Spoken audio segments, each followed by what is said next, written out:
Dans le tissu complexe de l'univers, chaque action que nous entreprenons laisse une empreinte énergétique indélébile. Lorsque nous choisissons de porter atteinte à l'élu, nous déclenchons une réaction en chaîne qui résonne à travers les dimensions de l'existence. Ces actions ne sont pas sans conséquences, car elles perturbent l'équilibre délicat de l'ordre cosmique, engendrant des répercussions qui peuvent nous toucher bien au-delà de ce que nous pouvons imaginer. Il est crucial de comprendre que chaque être, qu'il soit conscient de sa nature élue ou non, est intimement lié à l'ensemble de l'univers, et nos actions envers eux se répercutent à travers les fils invisibles qui nous relient tous. En cherchant à blesser l'élu, nous nous heurtons au mystère profond de l'existence et aux lois immuables qui régissent le cosmos.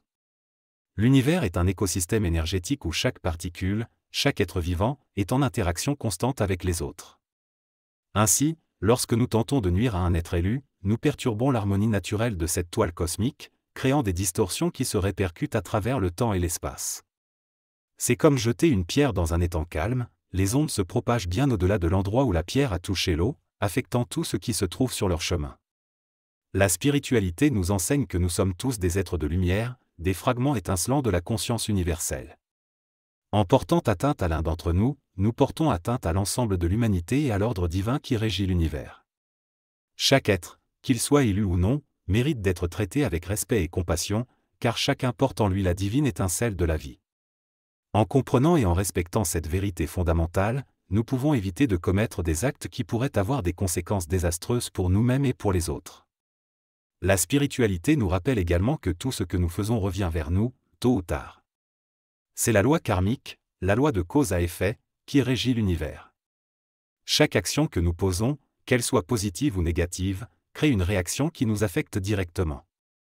Ainsi, lorsque nous tentons de blesser l'élu, nous semons les graines de notre propre malheur, car les énergies que nous émettons reviennent inévitablement vers nous, amplifiées et intensifiées. Dans la quête de compréhension des conséquences de nos actes, la loi de l'attraction émerge comme un principe fondamental de l'univers. Elle nous rappelle que les énergies que nous émettons sont magnétiquement attirées vers nous, façonnant notre réalité et déterminant notre destinée. Lorsque nous choisissons de nuire à l'élu, nous déclenchons un processus par lequel nous attirons inévitablement les énergies négatives et destructrices vers nous-mêmes. C'est comme semer des graines de discorde et de souffrance, pour ensuite récolter la tempête que nous avons engendrée. La loi de l'attraction nous enseigne que nos pensées, nos paroles et nos actions ont le pouvoir de créer notre réalité. Si nous émettons des intentions malveillantes envers l'élu, nous attirons vers nous des situations et des circonstances qui reflètent cette énergie négative. C'est un principe universel qui transcende les frontières de la pensée rationnelle, nous invitant à reconnaître le pouvoir infini que nous détenons pour façonner notre propre destinée. En comprenant la loi de l'attraction, nous prenons conscience de la responsabilité qui découle de nos actions. Chaque pensée, chaque mot, chaque geste est un acte de création qui influence non seulement notre propre vie, mais aussi celle des autres et de l'ensemble de l'univers.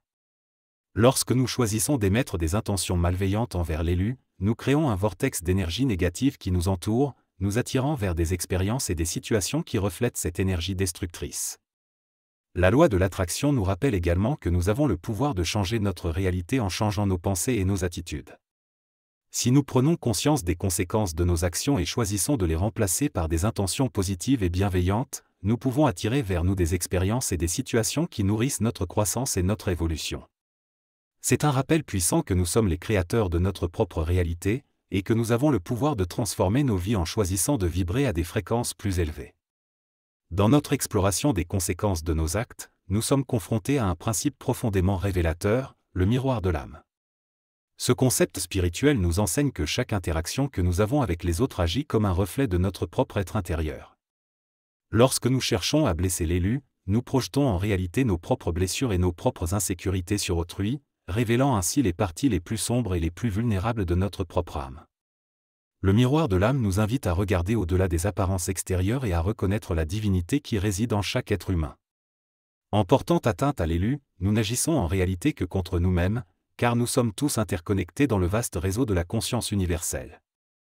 En prenant conscience de cette vérité fondamentale, nous pouvons commencer le processus de guérison de nos propres blessures intérieures, nous permettant de transcender les schémas destructeurs de comportement et de trouver la paix et la sérénité dans notre propre cœur. Le miroir de l'âme nous confronte également à la vérité que nous ne pouvons jamais vraiment blesser autrui sans nous blesser nous-mêmes. Chaque acte de cruauté et de malveillance que nous posons crée une distorsion dans notre propre champ énergétique, nous empêchant d'atteindre notre plein potentiel en tant qu'être spirituel. En reconnaissant et en honorant la divinité qui réside en chaque être humain, nous pouvons commencer le processus de guérison et de rédemption qui nous permettra de nous libérer des chaînes de la souffrance et de trouver la paix intérieure que nous cherchons désespérément. Le miroir de l'âme nous rappelle enfin que chaque interaction que nous avons avec les autres est une opportunité d'apprentissage et de croissance. En choisissant de faire preuve de compassion et de bienveillance envers les autres, nous nous ouvrons à un niveau plus profond de connexion et de compréhension mutuelle. En embrassant cette vérité fondamentale, nous pouvons commencer à transformer nos relations avec les autres et à créer un monde plus beau et plus harmonieux pour nous-mêmes et pour les générations à venir. Dans notre exploration des conséquences de nos actions, nous rencontrons la puissance du pardon, une force transcendante qui peut guérir même les blessures les plus profondes de l'âme. Lorsque nous choisissons de blesser l'élu, nous nous enfermons dans un cycle destructeur de ressentiment et de rancune qui nous emprisonne dans un état de souffrance et de douleur. Cependant, le pardon nous offre une voie vers la libération et la guérison, nous permettant de transcender nos propres blessures et de trouver la paix intérieure que nous cherchons désespérément. Le pardon est un acte de libération qui nous permet de lâcher prise sur le fardeau de la colère et du ressentiment que nous portons envers les autres. En choisissant de pardonner à ceux qui nous ont blessés, nous libérons non seulement les autres de notre emprise, mais nous nous libérons aussi nous-mêmes. C'est un acte de compassion envers soi-même qui nous permet de nous libérer des chaînes du passé et de trouver la paix et la sérénité dans le présent. Le pardon nous invite également à reconnaître notre propre humanité et celle des autres. En reconnaissant que nous sommes tous sujets à l'erreur et à la faillibilité, nous pouvons trouver la compassion et la bienveillance nécessaires pour pardonner à ceux qui nous ont blessés.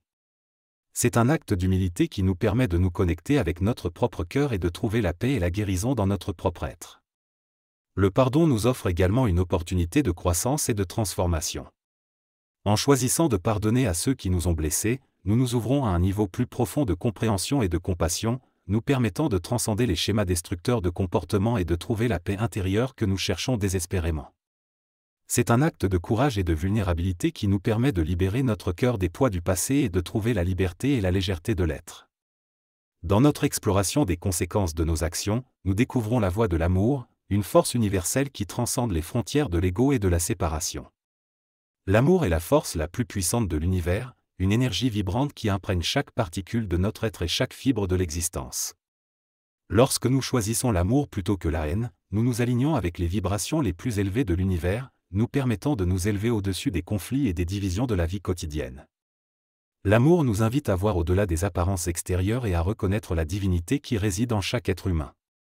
En choisissant de faire preuve de compassion et de bienveillance envers les autres, nous ouvrons nos cœurs à un niveau plus profond de connexion et de compréhension mutuelle. C'est dans cet espace d'amour inconditionnel que nous trouvons la paix et la sérénité que nous cherchons désespérément. L'amour est également un acte de courage et de vulnérabilité qui nous permet de nous connecter avec notre propre cœur et de partager notre lumière avec le monde qui nous entoure. En choisissant de vivre dans l'amour plutôt que dans la peur, nous nous offrons la possibilité de vivre une vie plus authentique et plus épanouissante, remplie de compassion, de bienveillance et d'harmonie. C'est dans cet état d'amour inconditionnel que nous trouvons la paix et la guérison que nous cherchons désespérément. L'amour est également un acte de foi qui nous permet de transcender les limites de notre propre ego et de nous ouvrir à un niveau plus profond de connexion avec l'univers. En choisissant d'aimer inconditionnellement, nous nous alignons avec les forces cosmiques de l'univers, nous permettant de trouver la paix et la sérénité dans notre propre cœur. C'est dans cet espace d'amour inconditionnel que nous trouvons la paix et la guérison que nous cherchons désespérément. Dans notre exploration des conséquences de nos actions, nous atteignons la phase ultime de la conscience, l'éveil de la conscience. C'est un processus profondément transformateur qui nous invite à transcender les limites de notre ego et à nous ouvrir à une réalité plus vaste et plus inclusive. Lorsque nous choisissons de blesser l'élu, nous nous enfonçons dans les ténèbres de l'ignorance et de l'illusion, nous éloignant de la vérité ultime de notre être. L'éveil de la conscience nous invite à regarder au-delà des apparences extérieures et à reconnaître la divinité qui réside en chaque être humain. En choisissant de faire preuve de compassion et de bienveillance envers les autres, nous ouvrons nos cœurs à un niveau plus profond de connexion et de compréhension mutuelle. C'est dans cet espace d'éveil que nous trouvons la paix et la sérénité que nous cherchons désespérément.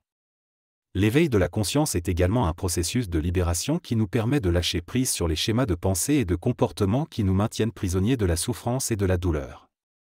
En choisissant de vivre dans l'éveil plutôt que dans l'illusion, nous nous offrons la possibilité de vivre une vie plus authentique et plus épanouissante, remplie de compassion, de bienveillance et de lumière. C'est dans cet espace d'éveil que nous trouvons la paix et la guérison que nous cherchons désespérément. L'éveil de la conscience est également un acte de rédemption qui nous permet de transcender les schémas destructeurs de comportement et de trouver la paix intérieure que nous cherchons désespérément. En choisissant de vivre dans l'éveil plutôt que dans l'illusion, nous nous offrons la possibilité de transcender nos propres limitations et de trouver la liberté et la légèreté de l'être. C'est dans cet espace d'éveil que nous trouvons la paix et la sérénité que nous cherchons désespérément. Dans notre quête de compréhension des conséquences de nos actions, nous sommes confrontés à la réalité de la rédemption de l'âme. C'est un processus profondément transformateur qui nous invite à reconnaître nos erreurs passées et à chercher la guérison et la réconciliation. Lorsque nous choisissons de blesser l'élu, nous nous enfonçons dans les abysses de la culpabilité et du regret, nous éloignant de notre véritable essence et de notre connexion avec l'univers. La rédemption de l'âme nous offre une voie vers la libération et la guérison, nous permettant de transcender nos propres limitations et de trouver la paix et la sérénité dans notre propre être. En choisissant de reconnaître nos erreurs et de chercher à nous réparer, nous pouvons libérer nos cœurs des poids du passé et trouver la liberté et la légèreté de l'être. C'est dans cet espace de rédemption que nous trouvons la paix et la sérénité que nous cherchons désespérément. La rédemption de l'âme est également un acte de courage et de vulnérabilité qui nous permet de nous connecter avec notre propre cœur et de trouver la paix et la guérison dans notre propre être. En choisissant de pardonner à ceux qui nous ont blessés et de nous pardonner à nous-mêmes, nous pouvons commencer le processus de guérison et de transformation qui nous permettra de nous libérer des chaînes de la souffrance et de trouver la paix intérieure que nous cherchons désespérément. La rédemption de l'âme est également un acte d'amour envers soi-même qui nous permet de nous libérer des chaînes du passé et de trouver la paix et la sérénité dans le présent.